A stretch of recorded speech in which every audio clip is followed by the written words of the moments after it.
The chess world is still coming to terms with the death of Daniel Naroditsky. I mean, at the age of 29, who would have thought that he would die at such a young age? Daniel Naroditsky, anyway, gone too soon. But now there are certain allegations of foul play that is creeping up. And Vladimir Kramnik and Nihal Sarin have raised this particular point. Because in one of the tweets, and if you have to look at Vladimir Kramnik tweeting, it's a very interesting thing because Naroditsky and Kramnik have had a history, and that history is pretty volatile. I'll reveal it to you towards the end of the video, because Vladimir Kramnik tweeted that there is some kind of suspicious play going on, because he's saying, what exactly happened? Because I received this 2 days ago from a friend of mine, a chess fan, and at least did what I could to warn people to do something urgently in my posts. To those who prefer blaming and shaming instead of helping.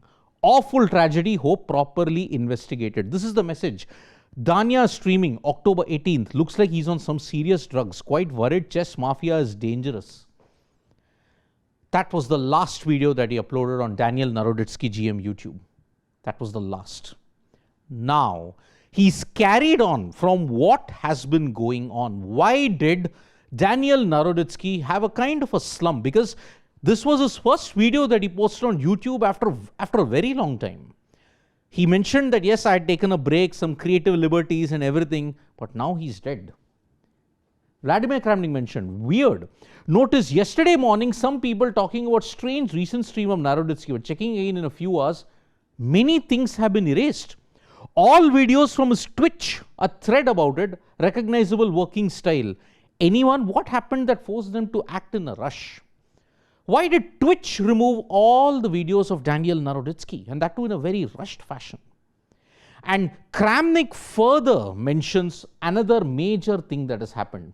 Seemingly, conflicts with Chesscom, Freestyle Chess One, both kicking him out from commentator role, had a big impact lately on GM Naroditsky. Caught the stream episodes. Not a doctor, but looks like something very else than sleeping pills. Hope if any real friends of him will care. Now, in that entire FIDE versus freestyle chess war that was happening, lot of commentators, lot of players got their hands burnt, and one of them was Daniel Naroditsky. Because if you look at it, even Nihal Sarin, India's GM, has also said something very peculiar about Naroditsky. Because what has happened? Nihal Sarin mentioned, completely heartbroken, Daniel was not just someone I played thousands of games on Chesscom and Lichess. He was a brilliant mind and a gifted teacher. But the next point raises some suspicions, because he said, the relentless, baseless accusations and public interrogations he faced in recent months caused him immense pressure and pain. This has to stop. When respected figures spread unfounded allegations without accountability, real lives are destroyed. Daniel's smile faded after the attacks began. We all saw it. The chess world has lost one of its brightest lights. Someone who made our game accessible to millions. Rest in peace, Danya. You deserved so much better. What are those accusations and public interrogations? It is on the cheating fiasco that happened in the World Rapid and Blitz Championships.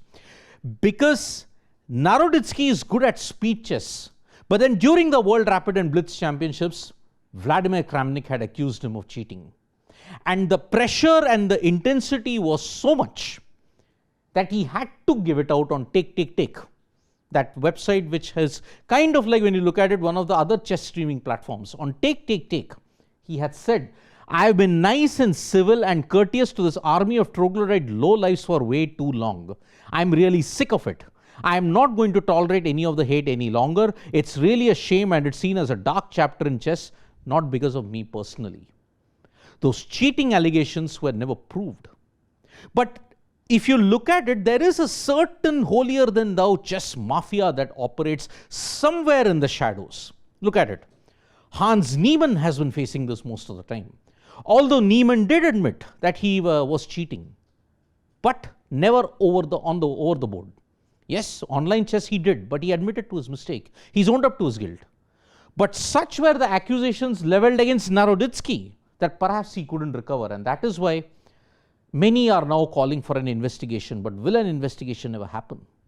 Because at the age of 29, this is not the age to die. And frankly, If you have ever heard Naroditsky's commentary, you have listened to his chess videos, you could see that he was a genuine person who loved the game, and it's kind of very sad. And I don't know how chess will recover from this, because a young talent has gone away too soon. Thank you so much, folks, for joining us for this video. Subscribe to Sports Today for all the latest news and analysis.